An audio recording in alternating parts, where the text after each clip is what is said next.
महादेव एक गरीब बूढ़ा मछुआरा था। उसके परिवार में उसकी बूढ़ी पत्नी सती के अलावा और कोई नहीं था। आज 3 दिन से सती बुखार से तप रही थी। महादेव के पास इतना पैसा भी नहीं था कि वो उसका इलाज करवा सके। उस दिन वो सुबह जल्दी उठ गया। एक बार उसने सती के सिर पर हाथ रखा। उसे अभी भी बुखार था। उसने अपना मछली पकड़ने वाला जाल और बाल्टी उठाई और नदी पर मछली पकड़ने चल दिया। नदी के किनारे पहुंचकर उसने अपना जाल डाल दिया और मछली के फंसने का इंतजार करने लगा। वहां एक और मछुआरा छगन भी अपनी नाव पर बीच नदी में मछली मार रहा था। महादेव को देखकर छगन बोला, अरे बाबा, किनारे बैठने से बड़ी मछली नहीं मिलेगी। नदी के थोड़ा अंदर आओ तो हो सकता है कि कोई बड़ी मछली फंस जाए। नहीं बेटा, ना तो मेरे पास नाव है और ना शरीर में ताकत जो मैं नदी में जाकर मछली पकड़ सकूं। अब सब कुछ भगवान के ऊपर है। उन्होंने चाहा तो मुझे बड़ी मछली जरूर मिलेगी। छगन ताने मारता हुआ बोला, तो फिर बैठे रहो घाट को पकड़ के। भगवान तुम्हारे लिए लाल परी मछली भेजेंगे। लाल परी एक बहुत ही नायाब मछली होती है जिसकी कीमत लाखों में होती है। ऐसी मछली किसी भाग्यवान को ही मिलती है। एक बार जिसे लाल परी मिल जाती है उसकी किस्मत ही चमक जाती है। खैर, महादेव ने छगन की बातों पर कोई ध्यान नहीं दिया और काफी देर इंतजार करने के बाद अपना जाल खींचा। उसका जाल भारी लग रहा था। लगता है कोई बड़ी मछली फंसी है। मगर जैसे ही उसने जाल बाहर खींचा उसका सारा जोश ठंडा पड़ गया। जाल में मछली तो क्या, एक घोंघा भी नहीं फंसा था। उसकी जगह उसमें ढेर सारा कचरा जैसे प्लास्टिक की बोतलें, सड़े पुराने जूते और चप्पल फंसे थे। ये देखकर छगन जोर से ठहाका लगाकर हंस पड़ा और बोला, अरे वाह बाबा वाह, बहुत बड़ा खजाना हाथ लग गया है तुम्हारे। इसी तरह रोज खजाना मिलता रहा तो एक दिन तुम जल्दी ही रईस बन जाओगे। महादेव ने फिर उसकी बात पर कोई ध्यान नहीं दिया, बस मन ही मन बोला, हे भगवान, कैसे लोग हैं तुम्हारी दुनिया के। जो नदी हमें पीने को पानी और खाना देती है उसमें लोग न जाने क्या क्या गंदगी डाल देते हैं। इतना सोचकर उसने फिर से जाल डाला। इस बार उसके जाल में थोड़ी सी छोटी मछलियां फंस गई। लगातार मेहनत करने से महादेव का बूढ़ा शरीर थक गया था, इसलिए जो मछलियां फंसी थीं उन्हें समेटकर महादेव बाजार चल पड़ा। दिन भर महादेव ग्राहकों का इंतजार करता रहा, मगर छोटी मछलियां होने के कारण उससे मछली खरीदने कोई नहीं आया।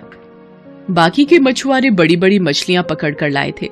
उनकी सारी मछलियां देखते ही देखते बिक गई। हे भगवान, शाम होने को आई है। अब तो बाजार भी उठने लगा है। एक भी ग्राहक नहीं आया। सोचा था थोड़ा सा पैसा आ जाएगा तो सत्ती के लिए खाना और दवाइयां लेता जाऊंगा। बेचारी बुखार से तड़प रही है। अभी महादेव ये सोच ही रहा था कि वहां एक आदमी आया और उससे बोला, बाबा, ये मछलियां कितने की हैं? बेटा, ये हैं तो 200 रुपए की, मगर मैं तुम्हें 150 में दे दूंगा। 150 तो महंगा है। मैं तो इनके केवल 100 रुपए दे सकता हूं। वैसे भी बाजार बंद होने वाला है।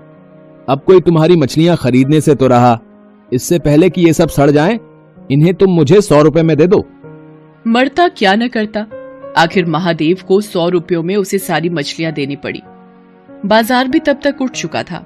महादेव ने अपनी दुकान समेटी और वहां से घर चल दिया।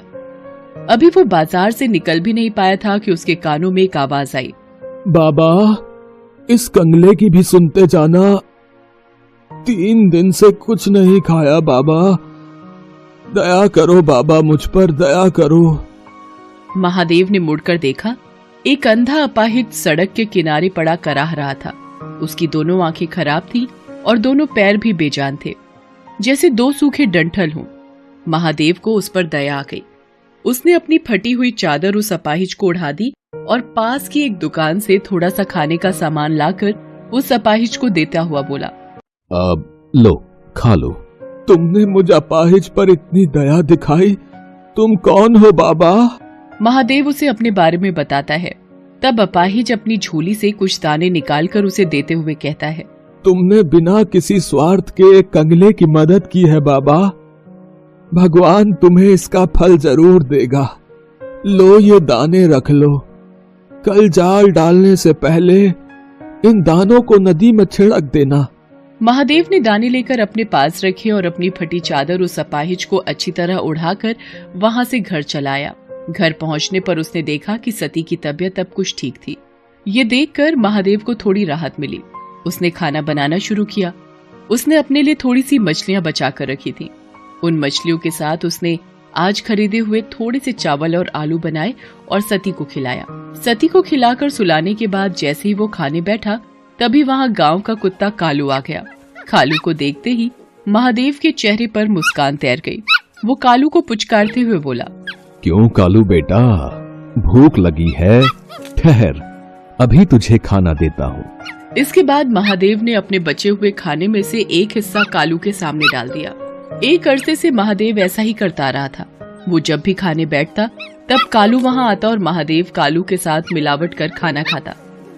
खाना खाकर कालू वहाँ से चला गया और महादेव भी भगवान का नाम लेकर सो गया। अगली सुबह वो फिर अपना जाल लेकर मछली पकड़ने चल दिया। नदी किनारे पहुंचकर उसे उन दानों की याद आई जो कल अपाहिज ने उसे दिए थे। उसने उन दानों को नदी में बिखेर दिया और फिर वहां अपना जाल डाल दिया। अभी थोड़ी ही देर हुए थे कि अचानक लगा जैसे जाल में कोई भारी चीज फंसी है। महादेव जाल को खींचने लगा, मगर बूढ़ा होने के कारण उससे जाल खींचा नहीं जा रहा था। जैसे तैसे काफी देर की मेहनत के बाद उसने जाल बाहर निकाला। जाल को देखते ही उसकी आंखें चौंधी आ गई। जाल में एक बड़ी सी लाल परी मछली फंसी थी। छगन मछुआरा भी ये सब देख रहा था। लाल परी को देखते ही उसकी आंखें आश्चर्य से फट पड़ी। उसने मन ही मन सोचा, अरे बाप रे, इतनी बड़ी लाल परी है? अगर ये मुझे मिल जाए तो हफ्ते भर की कमाई एक ही दिन में हो जाए। इस बुढ़े से किसी भी तरह ये मछली छीन लेनी चाहिए। उधर छगन की दुष्टता से अनजान महादेव किसी तरह उस मछली को उठाकर वहां से जा रहा था। तभी उसे एक तेज धक्का लगा और वो बुरी तरह जमीन पर गिर पड़ा। मछली भी उसके हाथ से छूट गई। उसे छगन ने धक्का दिया था। उसके गिरते ही छगन तेजी से लाल परी को उठाकर भागा। महादेव चिल्लाया, अरे अरे चोर चोर, पकड़ो पकड़ो, वो मेरी मछली लेकर भागा जा रहा है, कोई पकड़ो उसे। मगर वहां कोई भी नहीं था जो महादेव की पुकार सुनता। लेकिन अगले ही पल ना जाने कालू वहां कैसे आ गया और भागते हुए छगन पर टूट पड़ा। उसने कई जगह छगन को काट खाया। छगन दर्द से चिल्ला उठा। उसका चिल्लाना सुनकर आसपास के रहने वाले लोग वहां भागे आए। इतने सारे लोगों के सामने अपनी पोल खुलने के डर से छगन लाल परी को वहीं छोड़कर भाग गया। तब तक महादेव भी वहां पहुंच गया। लोगों ने उस मछली को महादेव को सौंप दिया। मछली बहुत बड़ी है, इसे काटकर इसका थोड़ा सा हिस्सा मैं अपने लिए भी रख लूं तो भी बाकी हिस्सों की बाजार में अच्छी कीमत मिल जाएगी मुझे। ये सोचकर महादेव मछली को घर लाया और जैसे ही उसने उस मछली को काटा, उसके पेट से नींबू के आकार और सुर्ख लाल रंग का माणिक पत्थर रूबी निकला। माणिक को देखते ही महादेव की आंखें चौंधी आ गई। हे भगवान, इतना बड़ा माणिक पत्थर, इसकी कीमत तो लाखों में होगी। इसे पाकर तो मुझे सारी जिंदगी कोई काम करने की जरूरत नहीं पड़ेगी। ये जरूर उस अपाहिज के दिए हुए दानों का ही कमाल है। इस माणिक का एक हिस्सा उसका भी है। ये सोचकर महादेव उसी जगह पहुंचा जहां उसे वो अपाहिज मिला था, मगर अब वहां कोई नहीं था। वहां बस महादेव की फटी हुई चादर ही पड़ी थी। लोगों से पूछने पर पता चला कि उन्होंने वहां किसी अपाहिज को पहले कभी नहीं देखा है। तो वो कौन था? क्या स्वयं भगवान मेरी मदद को आए थे और मेरे नसीब को चमका दिया? इस घटना के बाद महादेव की जैसे काया ही पलट गई। अब उसके जीवन में किसी चीज की कोई कमी न रही। वो अपनी पत्नी सती और कुत्ते कालू के साथ सुखपूर्वक जीवन बिताने लगा। साथ ही साथ दिल खोलकर दीन दुखियों की मदद भी करने लगा। ना जाने किसी दिन दुखी के भेष में कौन मिल जाए।